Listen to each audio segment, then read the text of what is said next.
Janasena party నియోజకవర్గ incharge Kiran Royal comments. పింఛన్ తీసుకునే వారిని జెన్జీ అనరు, వైసీపీ బ్యాచ్ కి చెప్తున్నా. ఏపీలో హెయిర్ కలర్స్ కి బాగా డిమాండ్ పెరిగింది. 2000 సంవత్సరంలో పుట్టినోళ్లను జెన్జీ అంటారు. వైసీపీ వృద్ధ నాయకులందరూ తలకు కలర్లు వేసుకుని జెన్జీ అని రోడ్లపై తిరుగుతున్నారు. డిఎస్సీ అక్రమాల పేరుతో పెన్షన్లు తీసుకునే వారితో, వయస్సు పైబడిన వారితో నిరసనలు చేయటం హాస్యాస్పదం. జెన్జీ అంటే ఇదేనా? జనం నవ్వుకుంటున్నారు. నెల్లూరులో MLC Chandrasekhar Reddy and batch Tirumala శ్రీవారిని కించపరిచారు. స్వామివారి కీర్తనలను అవహేళన చేస్తూ పాటలను వక్రీకరించారు. వైసీపీ ఎమ్మెల్సీ చంద్రశేఖర్ రెడ్డిపై టీడీపీ వెంటనే పోలీసులకు ఫిర్యాదు చేయాలి. రోజా, భూమన కరుణాకర్ రెడ్డి, ఇతర వైసీపీ నేతలందరూ ముసలి జెన్జీలు. నిజమైన జెన్జీలు జనసేన పార్టీలో ఉన్నారు.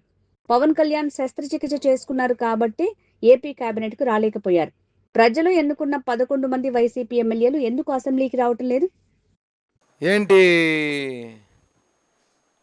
తలకేసరి రంగుతో ప్రెస్ మీట్కి వచ్చామని ఆలోచనలో ఉన్నారా? దీనికి ఒక కారణం ఉంది. చాలాసేపు ఎదిగితే కానీ కొన్ని దొరికాయి మాకు, కొన్ని రంగులు దొరకట్లా. ఈ రాష్ట్రంలో రంగుల పరిస్థితి, హెయిర్ కలర్స్, వెంట్రుకలు వేసుకునే రంగులు డిమాండ్ అయిపోయిందంట. ఎందుకు అంటే వైఎస్ఆర్ కాంగ్రెస్ పార్టీ వాళ్ళు జెన్జీ అనేసి మొత్తం ముసలి వాళ్ళందరూ కలర్లు కొట్టుకుని తిరిగేస్తారు. జెన్జీ జెన్జీ జెన్జీ జెన్జీ అనేసి. చూడండి, మీకు డౌట్ ఉంటే కావాలంటే కొంచెం జూమ్ చేసి మీకు చూపిస్తానన్నా. ఏపీ జెన్జీ వార్ అంట. బాగుంది, పేరు బాగానే ఉంది. జెన్జీ ఎవరు ఇక్కడ? ఈమె జెన్జీయా? మావా ఈయన జెన్జీయా? ఈయన జెన్జీయా? ఈ బాబు చూడండి, ఒక ఆయన ఎక్కువ ఎండగానే కాసిందంటే ఆయన పరిస్థితి మనం ఆలోచించుకోవాలి. ఆయనే జెన్జీయా? ఈయన జెన్జీయా? ఈయన జెన్జీయా? ఎవరు జెన్జీ ఇక్కడ? జెన్జీ అంటే వీళ్ళకి తెలియదేమో. 2000 సంవత్సరంలో తర్వాత పుట్టినవారు జెన్జీ. భూమి పుట్టినప్పుడు పుట్టినోళ్ళు కాదు. వీళ్ళందరూ భూమి పుట్టినప్పుడు పుట్టేసి మేము జెన్జీ అనేసి రంగులు వేసేసుకొని మొత్తం అందరూ బ్యాచ్ అంతా మేము జెన్జీ, మేము జెన్జీ. జెన్జీ వారు డిఎస్సీ అక్రమాలు జరిగినాయి జెన్జీ అంటారు. హాస్యాస్పదం అండి. నాకు దీనిలో ఒక సూచన ఉంది. ఒక ఆయన లేదు, దీని ఒక ఆయన ఉంటుంది, పెద్ద ముసలాం. ఒక ఆయన ఉందే, మామూలుగా ఉంటుంది. ఆయన పొద్దున 7 గంటలకు పెన్షన్ తీసుకునింది, 9 గంటలకు జెన్జీలో కూర్చోవాలి. అది నేను జెన్జీ అంటే అది ఏంటి కర్మ మాకు? 7 గంటలకు పెన్షన్ తీసుకుంది మా ప్రభుత్వంలో, 9 గంటలకు వైఎస్ఆర్సీపీలతో కూర్చొని నేను జెన్జీ, మాకు న్యాయం చేయాలి, మాకు డిఎస్ అక్రమాలు ఇట్లా చేతులు ఎత్తా ఉంటుంది. ఏమో కాదు, కొంటాయి ఉంటాం, కానీ ఉంటుందిలే.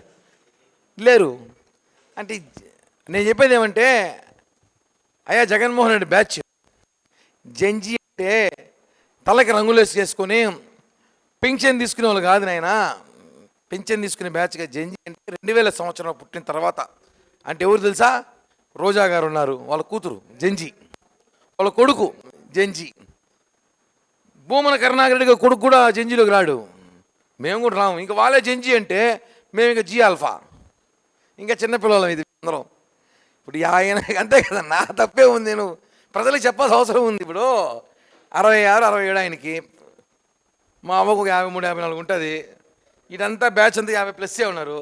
వీళ్ళే జెన్జీ అంటే మేమంతా చూడండి, వీడికి ఎంత చెప్పాలి, ఇంకా వాడికి ఎంత చెప్పాలి? మేమంతా కూడా జీ ఆల్ఫా అంటే అందరం కూడా చాలా చిన్నపిల్లలు అని చెప్పుకోవాలి. ప్రజలు నవ్వుకుంటున్నారు జెన్జీ వారని చెప్పి, డిఎస్ అక్రమాలని చెప్పి. వాళ్ళు చేసే పనులు ఏమంటే ఆడ కూర్చొని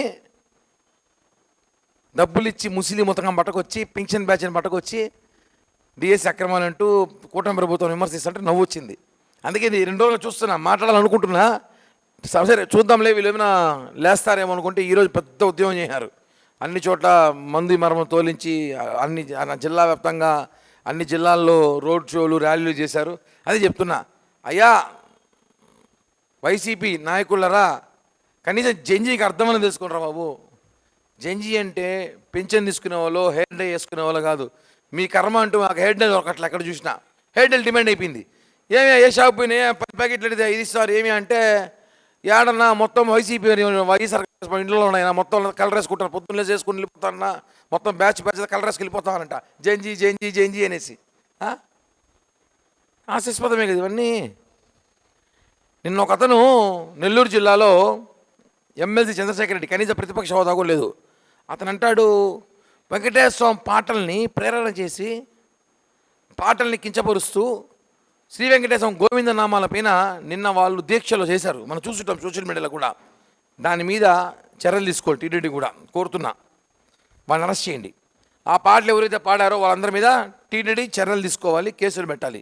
మేము కూడా ఈరోజు సాయంత్రం 6 గంటలకి ఈస్ట్ పోలీస్ స్టేషన్లో ఆ ఎమ్మెల్సీ చంద్రశేఖర్ రెడ్డి అండ్ అక్కడున్న అక్కడ ఎవరైతే ఆ వెంకటేశ్వర స్వామి పాటను కించపరుస్తూ మా మనోభావాలు దెబ్బతీసే విధంగా ఎవరైతే ప్రవర్తించారో వాళ్ళందరి మీద కేసులు పెట్టడానికి రాష్ట్ర వ్యాప్తంగా. సో మా జెంజీ అంటే 20+ ఉంటుంది. కాబట్టి నిజమైన జెంజీ జనసేన పార్టీలో ఉన్నారు. మీరు ఏదో జెంజీ జనరేషన్ కోసం హెయిర్ డేలు వేసేసుకొని వచ్చేసి మాట్లాడేస్తే ప్రజలు నవ్వుకుంటున్నారు. మీరు రోడ్ల కాడ కూర్చోమంటే శిబరాలు వేసుకొని ముస్లిం జెంజీలతో కూర్చోమన్నారు అంటున్నారు, నవ్వు వస్తుంది. కాబట్టి దయచేసి ఇట్లాంటి పకోడా వేషాలు వేయడం మానేసి ఈరోజు మీరు చేసిన ర్యాలీ చూసాం, మీ వేషాలు చూసినాం, ఇవన్నీ కూడా ప్రజలు నవ్వుకుంటున్నారు. ప్రభుత్వం మంచిగా పరిపాలిస్తుంది, మంచిగా ఉందని చెప్పి ప్రజలు మాకందరూ కూడా ఆశీస్సులు ఇస్తున్నారు. మళ్ళా మేమే 10 ఏళ్ళు ఉండబోతాం, 15 ఏళ్ళు ఉండబోతాం అని చెప్పి కూడా తెలియజేస్తున్నాం. కాబట్టి దీన్ని ప్రజలతో పంచుకోవాలి. ఈ ఒక జెంజీ జోకర్లు వీళ్ళు చేస్తున్న కామెడీలు ఇంకా చూసుకుంటాం. నిన్న మొన్న రోజా గారు, కరుణాకర్ రెడ్డి గారు పూలమాలు వేసుకున్న వీడియో కూడా మంచి వైరల్ చేశారు. సామాన్యులుగా సోషల్ మీడియా వాళ్ళు అంటే ఇవన్నీ చెప్తున్నా నేను. కాబట్టి ఒకసారి మళ్ళీ చూసుకోండి. జెంజీ అంటే వీళ్ళు కాదు, ఇలాంటి విద్యార్థులు ఇంకా బయట చాలామంది ఉన్నారు, వాళ్ళు వీళ్ళు కాదని చెప్పి కూడా తెలియజేస్తున్నామండి.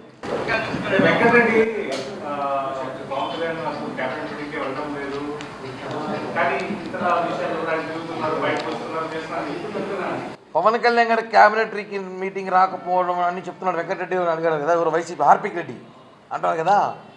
ఫస్ట్ మీ నాయకుడిని మీ 11 మంది అసెంబ్లీకి పోనరా బాబు. ప్రజలు ఓట్లు వేసి మిమ్మల్ని అసెంబ్లీకి గెలిపిస్తే మీరు అసెంబ్లీకి పోవాలా 11 మంది. మేము క్యాబినెట్ వచ్చినా రాకపోయినా 11 మంది వచ్చినా రాకపోయినా అసెంబ్లీ జరుగుతుంది. పవన్ కళ్యాణ్ గారు క్యాబినెట్ రాకపోయినా రాష్ట్రంలో రావాల్సిన పరిస్థితి జరుగుతుంది. అది ఎందుకు రాలేకపోతుందో తెలుసు. ఆయనకి ఆపరేషన్ జరిగింది, ఆయన సర్జరీ చేసుకున్నాడు, మేజర్ సర్జరీ. కాబట్టి క్యాబినెట్ రాలేకపోతున్నాడు, అది వాస్తవమే. ఇంకోటి అంటే క్యాబినెట్ పవన్ కళ్యాణ్ గారు రావాలన్నా సెక్యూరిటీ ప్రాబ్లం ఉంది మాకు, తొక్కిసలాట్లు మళ్ళీ ఇవన్నీ ఉంటాయి. కాబట్టి రెస్ట్ తీసుకుంటున్నాడు ఆయన. మీరు 11 మంది గెలిచి ఓట్లేసి ఇంత వేవ్లో కూడా మీరు గెలిచి మీరు అసెంబ్లీ రాకపోతే దానికి ఆన్సర్ చెప్తే నేను ఎందుకు రావట్లేదు చెప్తానని చెప్పి కూడా ఆ హార్పిక్ రెడ్డి గారికి నేను చెప్తున్నాను. నెక్స్ట్ బోర్గడ్డ పరిస్థితి అంటే వాడు కూడా నెక్స్ట్ బోర్గడ్డ ఇలాంటి పరిస్థితి అయిపోతుంది వెంకటరెడ్డి అంటున్నాడు. చూడాలి భగవంతుడు ఏమి రాస్తాడు.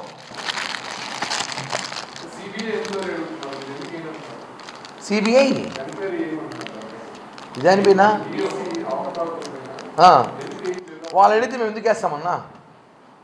అట్లా మేము మేము ప్రభుత్వంలో ఉన్నప్పుడు మేమంతా సిబిఐ ఎంక్వైరీ అడిగి చేసి ఉంటే ఈ పార్టీకి జగను మొత్తం బ్యాచ్ అంతా జైల్లో ఉంటారు. ఎంక్వైరీ అన్నీ సిబిఐ ఎంక్వైరీ అవసరం లేదు. అంత అరే అక్రమాలు జరుగుంటాయి కదా వేయడానికి, ప్రజలకు తెలుసు. కాబట్టి సిబిఐ ఎంక్వైరీ ఇవన్నీ కూడా ఈ పొక్కడా మాట్లాడి మనకు అవసరం లేదు. ఒకటే చెప్తున్నాం, సిబిఐ ఎంక్వైరీ నిజంగా మేము చేసి ఉంటే ఈ పార్టీ జగన్మోహన్ రెడ్డి సెంట్రల్ జైల్లో ఉంటాడు, ఇక్కడ కాదు ఢిల్లీలో ఉంటాడు.